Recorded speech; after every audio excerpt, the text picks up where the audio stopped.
بھاگلپور کے مختلف مقامات پر عازمین حج کو تربیت دیے جانے کا سلسلہ لگاتار جاری ہے۔ بدھ کے روز جامع مسجد چمپا نگر میں تربیتی پروگرام کا انعقاد کیا گیا۔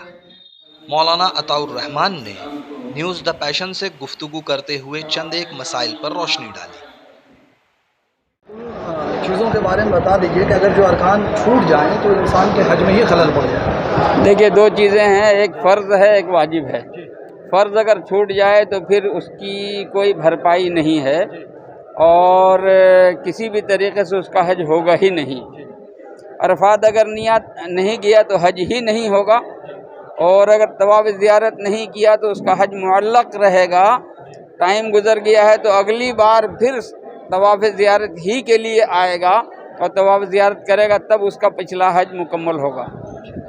واجب میں بہت سی چیزیں ہیں۔ واجب کی بھرپائی دم وغیرہ سے ہوتی ہے۔ اگر مزدلفہ نہیں جا سکا، قربانی کر دے گا، کام چل جائے گا۔ کنکری نہیں مار سکا، قربانی کر دے گا، کام چل جائے گا۔ صحیح چھوٹ گئی، قربانی سے کام چل جائے گا۔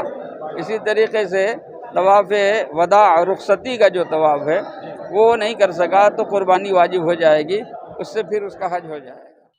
اس موقع پر مولانا نے وقوف عرفات پر خصوصی گفتگو کی۔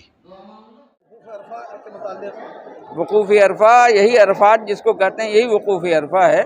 اس کا وقت ہوتا ہے زوال کے بعد سے، اور صبح صادق تک رہتا ہے، لیکن حاجیوں کو حکم یہ ہے کہ غروب تک وہ وہاں رہیں اور غروب کے بعد بغیر مغرب کی نماز پڑھے ہوئے وہ نکل جائیں۔